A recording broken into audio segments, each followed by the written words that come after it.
Olá, me chamo Simone Dominica e vou apresentar para vocês hoje o meu trabalho de doutorado, desenvolvido no Programa de Pós-Graduação em Informática da Universidade Federal do Paraná, sob a orientação do professor Eduardo Cunha de Almeida e do professor Marco Antônio Zanata Alves.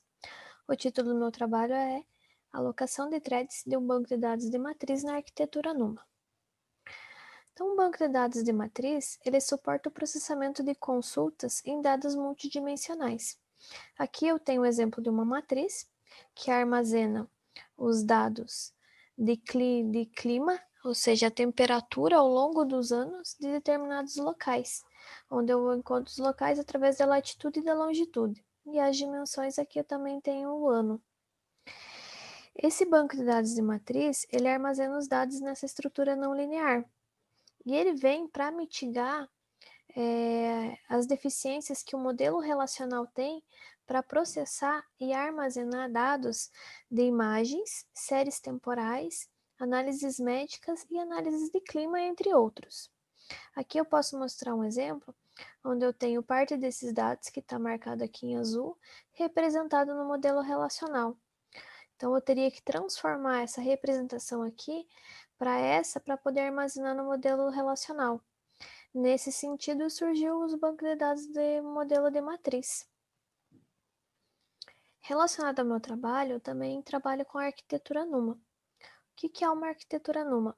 É uma arquitetura de acesso não uniforme à memória, que é formada por nós multinúcleos, com só as suas memórias cache e também o seu banco de memória principal. Cada nó tem o seu próprio banco de memória e eles são interconectados através do link de interconexão. E os acessos aos dados a cada memória, ele tem um custo diferente de latência. O que significa isso? Se eu estiver acessando, buscando um dado que está na memória cache local do nó NUMA, eu tenho um custo de latência X, que está representado aqui no gráfico. Se eu acessar um dado que tá na memória local, na memória principal, o custo é maior comparado a cache. Se esse dado que eu estou acessando do nó 0, por exemplo, no nó vizinho na memória cache, que seria um acesso a cache remoto, ele tem um custo maior de latência. E se o acesso acontece na memória remota do nó vizinho, ou seja, eu estou acessando o dado que está aqui, esse custo de latência é maior. Então, esse custo de latência, ele pode afetar no desempenho das aplicações que executam numa arquitetura NUMA, caso essas aplicações não tenham conhecimento da arquitetura. Nesse caso, um banco de dados de matriz, para processar consultas em um sistema de multiprocessamento, ele deveria escalar linearmente o desempenho. Entretanto, o não conhecimento da arquitetura faz com que, ao processar uma consulta, o banco de dados de matriz ele divide essa consulta em várias tarefas, que são as threads. Essas tarefas são entregues para o sistema operacional fazer a alocação delas.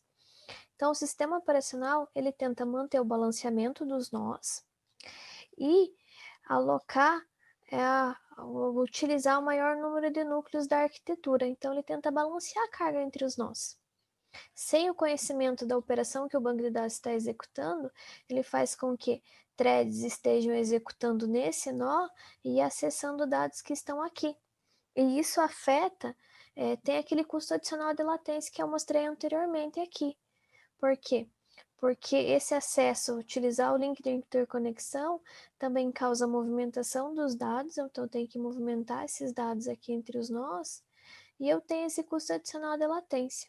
A nossa hipótese é que, se através de um escalonador de threads dinâmico, que conheça o tipo de operação que está sendo executada e o seu perfil de acesso à memória, é possível alocar essas threads exatamente no local onde ele vai reduzir esses acessos remotos, mitigar a movimentação de dados e, em consequência, também vai reduzir o custo de energia, porque a thread vai estar executando exatamente onde ela deve estar, não tendo esses custos adicionais de latência.